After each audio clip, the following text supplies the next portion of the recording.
पहली बात तो ये सोचना गलत है कि महिलाएं काबिल नहीं होती।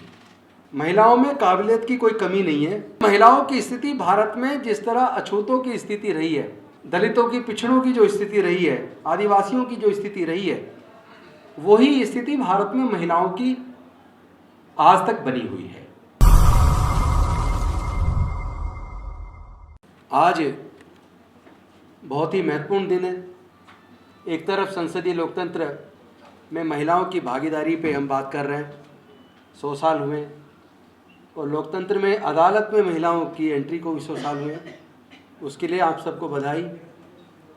और ये जो सब्जेक्ट मेरे बोलने के लिए है, संसदीय लोकतंत्र में महिलाओं की भागीदारी, जैसा मैत्री जी अभी बोल रही थी, मैं खुद पर्सनली इस बात को महसूस करता हूँ विधानसभा के अंदर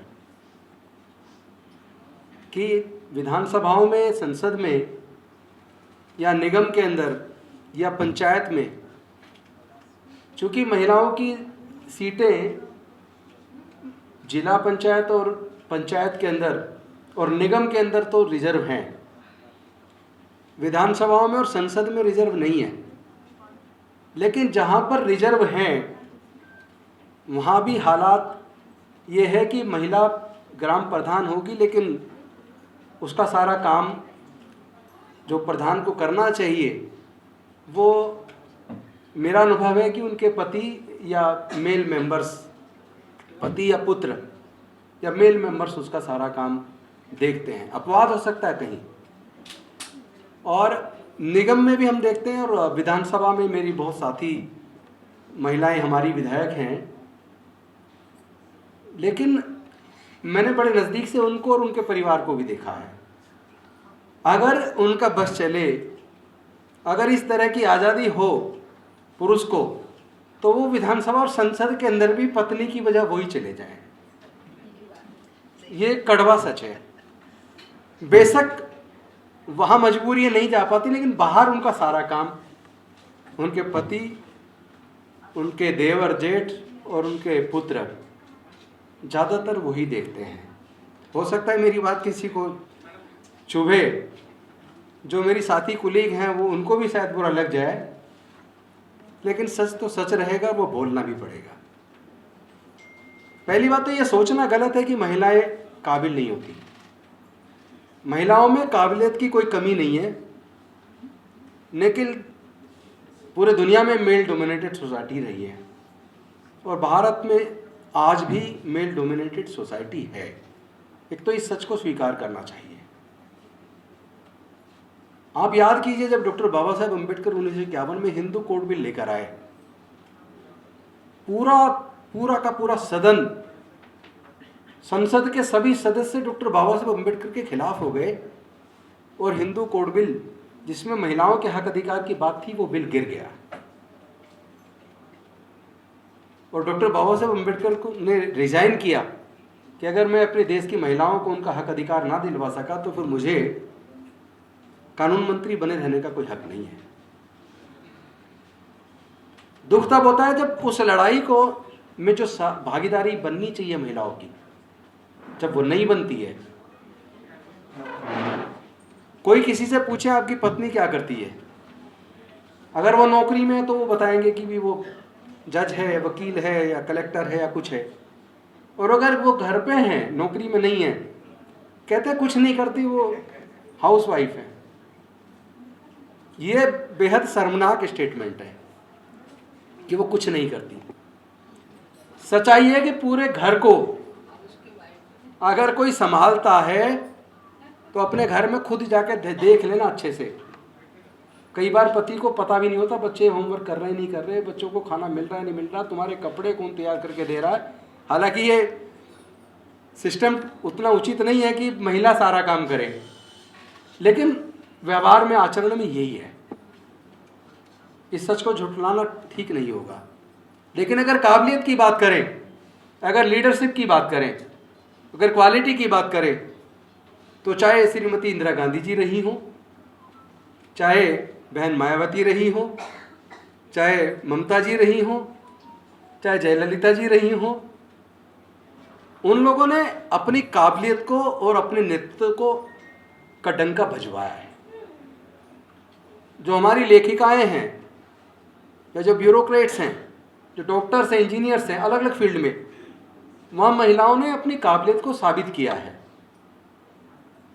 अनफॉर्चुनेटली महिलाओं की स्थिति भारत में जिस तरह अछूतों की स्थिति रही है, दलितों की, पिछड़ों की जो स्थिति रही है, आदिवासियों की जो स्थिति रही है, वही स्थिति भारत में महिलाओं की आज तक बनी हुई है। और मेरा ये मानना, पुरुष तो जिम्मेदार है, लेकिन इसमें महिलाएं भी काफ़ी हद तक जिम्मेदार हैं। अगर अपनी लड़कियों को वो अपने लड़कों के बराबर खाने पीने में और व्यवहार में, आचरण में, ओढ़ने पहनने में, घर से निकलने में प्रतिबंध अगर कोई लगाता है तो महिला ही लगाती है। मैं राजनीति में आने से पहले 22 साल मैंने वकालत की है, और अपने वकालत के अनुभव से आपको बताता हूँ। चूँकि जब हम पिटिशंस पढ़ते थे, एलिगेशंस पढ़ते थे, ये एलिगेशन रेयर मिलता था कि ससुर ने दहेज मांगा या ससुर ने गाली दी या बदतमीजी की। 90% केसेस में एलिगेशंस सास के ऊपर होते हैं। उत्पीड़न 90% केस में सास करती हैं। तो मेरा मतलब कहने का मतलब यह है कि व्यवस्था ऐसी क्यों है, क्यों बनी, उसके कारण को भी समझना जरूरी है। अगर हम कारण को नहीं समझेंगे, उसमें नहीं जाएंगे, उसको नहीं जानेंगे, तो निराकरण शायद संभव नहीं होगा। अगर हम भारत की बात करें तो भारत में मनुस्मृति को पढ़ना जरूरी है।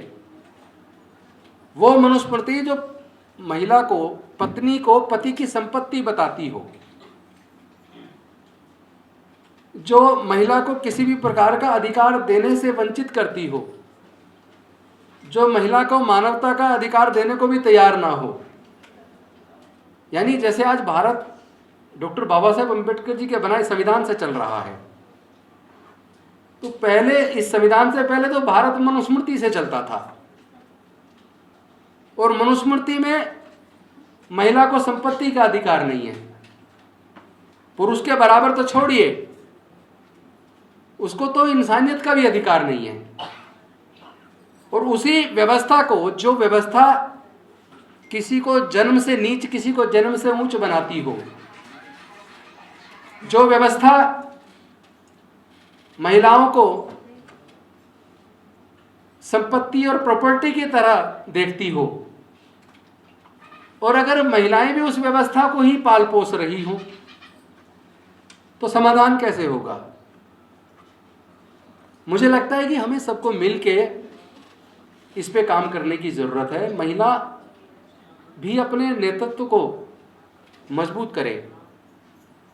अगर महिला पंच है तो, अगर वो प्रधान है तो है, अगर वो सांसद है तो है, विधायक है तो है, उसको बिल्कुल अपने अधिकार को अपने पास रखना चाहिए। अपने बच्चों को पति को नहीं देना चाहिए। लेकिन आचरण में जो चल रहा है, इसमें मुझे लगता है कि जो पुरुष का पुरुषार्थ है वो सबसे बड़ा कारण बना हुआ है। मेल डोमिनेटेड जो एक व्यवहार और आचरण में उतर आया है, उसको बदलने की ज़रूरत है, और वो उसमें महिलाओं को भी आगे आना पड़ेगा। पुरुषों को तो करना ही पड़ेगा, साथ देना पड़ेगा, महिलाओं को स्वयं आगे आना होगा। महिलाओं को अपनी लड़कियों में उनको ये सिखाना ही नहीं चाहिए कि तुम कमज़ोर हो। जब माँ लड़की को कहती है तुम कमज़ोर हो, या तुम घर से बाहर ऐसे टाइम पे मत निकलो, ऐसे कपड़े मत पहनो, तो वहीं उसी क्षण हम महिला ही कमतर आंक देती है। और ये तो एक नेगेटिव पक्ष है, लेकिन एक पॉजिटिव पक्ष भी है। केवल नेगेटिव पे चर्चा करेंगे तो बात नहीं बनेगी। पॉजिटिव पक्ष ये है कि महिलाओं ने पूरी दुनिया के अंदर अपनी काबिलियत और अपना नेतृत्व साबित किया है। महिला के बिना दुनिया चल ही नहीं सकती, जीवन नहीं चल सकता। महिला जितना दर्द बर्दाश्त कर सकती है, महिला जितनी शक्तिशाली है, जो सहन शक्ति महिला के अंदर वो पुरुष में नहीं है। और महिलाओं को जब जब मौका मिला, पूरे इतिहास में हम देखते हैं, महिलाओं ने अपने काबिलियत को, अपने नेतृत्व की क्षमता को, अपने समर्पण को और अपनी शक्ति को, हर चीज़ को साबित किया है। हमें जो माइंडसेट हमने बना लिया, इस माइंडसेट को बदलने की ज़रूरत है। जो अभी ये पत्रिका जो आपने निकाली है, इसमें समता, आज़ादी और अधिकार, इन 3 शब्दों पर केंद्रित ये पत्रिका है। लेकिन आज देश में कहीं समता नजर आती है क्या? आज़ादी कहीं नजर आती है? अधिकार कहाँ है? जो भारत का संविधान ये सारे अधिकार देने की बात करता है, जिसकी शपथ लेकर हम एमएलए, एमपी बनते हैं, मंत्री बनते हैं, राष्ट्रपति बनते हैं, जज बनते हैं, उसी शपथ को हम शपथ लेने के बाद तोड़ देते हैं। जो फंडामेंटल राइट, चाहे वो freedom of speech and expression हो या दूसरे बाकी अधिकार हो, मैं मानता हूं उसमें रीजनेबल रेस्ट्रिक्शंस हैं। लेकिन आज जिस तरह चुन चुन के बोलने की आज़ादी लोगों की ख़त्म की जा रही है, उन पर झूठे मुकदमे बनाकर उनको जेल में डाला जा रहा है। जो पत्रकार बीजेपी का प्रवक्ता बन जाता है, उसको गुणगान होता है, उसको सारे सरकारों के पूरे विज्ञापन मिल रहे, वो पत्र पत्रिकाएं, वो न्यूज़ चैनल पनप रहे, खूब अमीर हो रहे हैं। और जो सच की बात करे उसके छापे लग रहे हैं, उनको अरेस्ट किया जा रहा है, उन पत्रकारों को जेल में डाला जा रहा है। तो स्वतंत्रता बची कहाँ है? समता का व्यवहार है नहीं, अधिकार किताबों में रह गया है। जो लोग जिस संविधान की शपथ लेते हैं, आर्टिकल 51 पढ़ लीजिए आप इंडियन कॉन्स्टिट्यूशन का, जो फंडामेंटल ड्यूटीज की बात कर रहा हूँ, वो साइंटिफिक टेम्परामेंट की बात नहीं करता है। साइंटिफिक टेम्परामेंट तो आज बिल्कुल भी नहीं है। जो बात अब से करीब 800-900 साल पहले संत कबीर ने बोल दी, आज आप बोल दो। जस्टिस कुलदीप पाटिल जी सही कह रहे थे, तो जेल में जाने का डर लगा रहता है लोगों को। लेकिन मैं पाटिल साहब की इस बात से सहमत हूं, हमें अब जेल में जाने के डर से बाहर निकलना होगा। अगर हमारे स्वतंत्रता सेनानी इस बात से डरते कि जेल में डाल दिए जाएंगे, तो क्या भारत आज़ाद होता? कुछ लोगों को तो कुर्बानी देनी पड़ेगी। और मैं इस बात को मानता हूं कि हमें स्वयं को, अपने को तैयार करना चाहिए कि हम कुर्बानी, बड़ी से बड़ी कुर्बानी के लिए तैयार हैं। केंद्र की सरकार या कोई भी ऐसी एजेंसी जांच कर ले, मुकदमा बना दे, जेल में डाल दे, जो मर्जी कर दे, लेकिन हम बोलना बंद नहीं करेंगे। बिना बोले काम चलेगा नहीं, वरना सब खत्म तो ऑलमोस्ट हो गया है। जो अधिकार डॉक्टर बाबा साहेब अम्बेडकर दे कर गए, सुनिश्चित कर गए, 70% तो जा चुके हैं, हमारी आंखों के सामने चले गए। हम लोगों ने जितना विरोध मजबूती से करना चाहिए था वो नहीं किया। लेकिन आज भी अगर हम इस लड़ाई को सही दिशा में एकजुट होकर मजबूती के साथ लड़ें तो शायद कुछ बच जाए, वरना तो डेमोक्रेसी ही खतरे में है। और जब डेमोक्रेसी खतरे में हो, जब बाबा साहेब का संविधान खतरे में हो, और मनुस्मृति का गुणगान हो, और मनुस्मृति के रचनाकार की मनु की मूर्ति जब कोर्ट के अंदर लगी हो, हाई कोर्ट के अंदर, तो फिर न्याय की बात सोचना। और जुडिशियल ऑफिसर्स जब जुडिशियस डिसीजन देना बंद कर दे, जब माननीय उच्च न्यायालय और सर्वोच्च न्यायालय के जजमेंट के अंदर न्याय नजर ना आए, तो क्या हम इस बात से डरें कि हम अगर गलत बात की आलोचना करेंगे, सच बोलेंगे तो जेल में डाल दिए जाएंगे, कंटेम्प्ट ऑफ कोर्ट हो जाएगी? तो क्या हम बोलना बंद कर दें? मुझे लगता है कि बोलने का समय है। सच के लिए बोलना चाहिए, देश को बचाने के लिए बोलना चाहिए, मानव अधिकार बचाने के लिए बोलना चाहिए। और हम सबको जो अधिकार हम अपने लिए सुनिश्चित करना चाहते हैं, हम दूसरे के भी तो अधिकार की इज्जत करें। जो पुरुष इज्जत चाहता हो वो महिला की भी तो इज्जत करे। जो पति पत्नी से इज्जत चाहता है और चाहता है वो मेरी भावनाओं की कदर करे, वो ये भी तो ध्यान रखे कि क्या मैं पत्नी की भावनाओं की कदर कर रहा हूं। मुझे लगता है कि ये 22 वर्ष है। हमें सबको चाहिए कि हम अपना जो आचरण अपने साथ चाहते हैं, दूसरों का व्यवहार चाहते हैं, वही व्यवहार हमें भी दूसरों के साथ करना होगा। बस इन्हीं शब्दों के साथ बोलने को तो सब्जेक्ट ऐसा है, किताबें लिखी जा सकती हैं इस सब्जेक्ट पे। और चूँकि बड़े विद्वान लोग आए हुए हैं आज के इस आयोजन में, आपने मुझे बोलने का मौका दिया, मुझे बुलाया और सम्मान दिया, मैं इसके लिए आपका आभार व्यक्त करता हूँ। बहुत बहुत धन्यवाद। नमो बुद्धाय। जय भीम, जय भारत।